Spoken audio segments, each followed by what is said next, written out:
Open access ni kwamba unaruhusu treni za watu binafsi. Mwishoona treni ya kutoka South Africa. Ile inakuja kutoka South Africa na watalii. Inakuja mpaka kwetu. Maana yake ni kwamba ndio open access. Unaweza kukuta ile treni ya mtu tu, treni yake anafanya mambo ya tourist, anauza package kule, watu wanapatikana, wanaingia, wanakuja. Kwa basi hiyo ni open access. Wala sisi tunafanya hivyo kwamba mtu ambaye ana uwezo wafanya biashara hapa ambao anaweza kuwa na treni ya kwake, tunampa hiyo opportunity ya kuweza kuoperate treni yake. Of course tutakuwa na signal za kwetu, traffic tuna control sisi. Lakini kwa maana kwamba yeye tuna kama ilivyokuwa barabara ni Tano, lakini watu wengine wanaona. Kwa hiyo itaruhusu mtu binafsi kuwa na treni. Sasa nimezungumza ni swala la kisheria. Kwa hiyo serikali inafanyia pati yake kuona hiyo sheria tunabadilisha ili to involve private sector, yani sekta binafsi na yenyewe ihusishwe kwenye uwekezaji mkubwa huu. Vile vile kuzingatia sheria za usalama. Najua kwa waandishi wa habari kuna matukio ambayo yanatokea mwaka jana, lakini hata hivi karibuni unakuta mtu anaingia moja kwa moja kwenye njia ya reli. Na unajua kwamba treni sio kama gari, kwamba inaweza kufunga breki kwa ghafla. Nafikiri kama madriver wetu wakiwa nalo hii kichwani kwamba reli haiwezi kusimama kwa ghafla kama anavyoweza yeye kusimama, na mimi naweza kuwa discipline kubwa sana kwamba hii kitu, kwa nini tunakuambia usimame. Na katika sheria za reli kuna radius ile ya mita 100 na kuzunguka kwenye makutano. Ile inamfanya mtu wa reli vile vile visibility kuona, lakini vivyo na wewe usimame umbali huo. Inakufanya kuweza wakati mwingine katika hali ya maisha ya kawaida treni inaweza kuwa inakuja driver asione.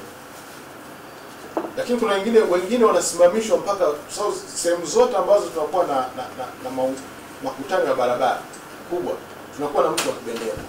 Unakuta driver anasimamishwa anakwenda. Kwa hii ni swala la usalama, na tunashirikiana sana na jeshi letu la usalama barabarani kusaidiana na kueleweshana katika hili, kwa sababu treni ni hatari kidogo. Unapoingiza gari pale kuna wakati mwingine unaweza kukuta treni yaanguka, maana tofauti treni isha kuanguka na kupoteza maisha ya Tanzania. Nakumbuka mwaka jana ilikuwa Dodoma kuna lori, anaona treni inakuja kule, lori linapita. Sasa wanasema kwamba kishafika pale sio linazimika. Ifika katikati lori likazimika, treni inakuja. Sasa lori lilikuwa kubwa na lilikuwa nafikiri mzigo. Kwa hiyo liliweza mpaka kuangusha kichwa cha treni. Na mabehewa mengi, karibu mabehewa 8 yote yalianguka. Na tulipoteza maisha ya watu, nafikiri watu wawili walipoteza maisha pale. Rolling stock hizi si kitu ambacho naagiza leo unakichukua kesho. Kuna zingine zinaenda mpaka miezi 48, mbona miaka mingapi? Miaka 4. Na kuna zingine zinaenda zaidi ya hapo.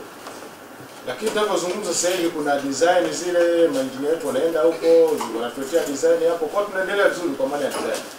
Lakini vile tulikuwa tumeagiza rolling stock specific kwa ajili ya testing commission. Na zilitakiwa ziingie Novemba mwaka jana. Sasa najua jambo hili mara nyingi waandishi wa habari hawapendi sana kulisikia, lakini COVID kwa wenzetu is a big hit, yani ni kitu kikubwa sana. Unakuta kwamba kuna baadhi sasa tumekuja kuelewa kwamba unaweza ukaagiza kitu chako kutoka Ujerumani, lakini wanapotengeneza vile kuna kitu kingine kinatoka Canada, kuna kingine kinatoka South Korea, kuna kingine kinatoka Spain, kingine kinatoka Italy. Sasa ile kuleta vitu pamoja inakuwa ni ngumu sana, kwa sababu hata movement zao kwa ziko very limited. Sasa tumekuwa na hiyo tatizo kwa wenzetu, sio la kwetu sisi, kwa wenzetu manufacturer. Kwamba kuna baadhi ya spare inabidi msubirie, lakini vile kuna slow down ya production. Yaani sio kama maisha tunayoona sisi kule. Kuna baadhi hata production ya baadhi ya vitu ambavyo vilikuwa vinahitajika, kwa mfano on board equipment. On board equipment zinatoka Bombardier. Bombardier iko Canada. Kwa hiyo kuna vitu ambavyo, lakini kitu ambacho tunazungumza ni kujua kwamba je, tunajua hicho kitu, tuna uhakika nacho. Hivi karibuni tulipeleka maengineer wetu huko kwenda kuangalia. Kwa hiyo tunataka kuconnect na hicho tukizungumza hapa. Kwa hiyo kwa maana ya rolling stock mpaka sasa hivi kwa mujibu wa mkataba. Sasa unapozungumzia kwa ajili ya makubaliano, tumekubaliana kwamba zitakuja end of April. Na kama zitachelewa sana maybe the first week of May. Sasa haya ni mambo ambayo yako nje ya uwezo wetu. The best thing you can do ni to verify zile information ulizopewa. Kama unachoambiwa ni kweli. Mna verify vipi? Mnatuma engineer wetu au mnatuma watu wataalamu kwenda kuangalia kinachoendelea. Kwa hiyo lakini kwa maana ya kuunganisha hapa tunategemea kwamba mpaka mwishoni mwa mwezi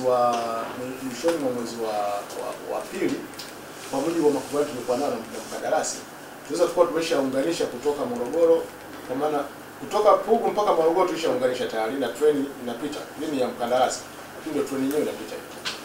Lakini kwa maana ya kipande chetu kutoka Yafikia tumekuja mpaka kilomita 6. Kwa hiyo tumebakiza kipande cha hapa cha kutoka kilomita 6 mpaka kilomita 0 hapa hapa station yetu kubwa. Kwa maana yake mpaka tunategemea kwa mujibu wa mkataba tutakuwa tumeshaunganisha. Kwa hiyo tunaweza treni ile ambayo mnaiona ya Majaribio inaweza ikawa inakuja mpaka hapa mjini utaiona. Sasa kuna ujenzi wa kutoka Ilala kuingia Port Reli. Alafu na kujenga mle ndani. Ile kidogo itaenda muda. At least minimum itachukua miezi 8 kumaliza kule.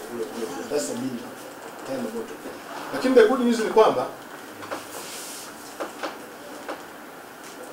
ile mizigo, operations za mzigo zinategemeana na sisi kufika Dodoma. Why Dodoma? Logistic au economics za reli. Anything below 200 km utengeneze pesa ni hasara. Yaani kwa mzigo. Kwa maana ya abiria tutaanza ili kwamba tutakuwa tunaenda Morogoro tunarudi kwa sababu tuwezi kuiacha track aidha. Lakini kwa maana ya kwamba tuanze kabisa operations za mzigo, at least we need to lazima tufike Dodoma. Na Dodoma pale it makes sense kwa sababu kilomita 100 zaidi ya kilomita 400, lakini tutakuwa na dry port very huko pale.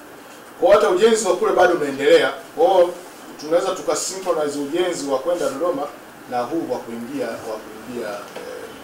bandari. Kwa maana ya kwamba kuanza tupata vichwa vyetu na kuanza hizo testing commission kwa ajili ya vichwa vyetu itakuwa tutegemea mwishoni mwa mwezi wa 4 au wiki ya kwanza ya Mei. Sasa kuna kitu kimoja ambacho ni contractual. Mkandarasi ataleta kitu cha kwake kitaonekana cha mkandarasi. Nafikiri katikati wiki ya pili ya Februari au wiki ya mwisho wa Februari ataleta cha kwake, na pengine inawezekana mtakiona inapita huko. Sasa hiyo cha kwake ni cha kwake na atakuwa na yeye kazi yake, kwa sababu anataka kujua test umeme. Yeye sasa hivi anatumia diesel. Kwa hiyo itabidi alete ya umeme sasa aweze kutest na umeme. Na hiyo mtaiona.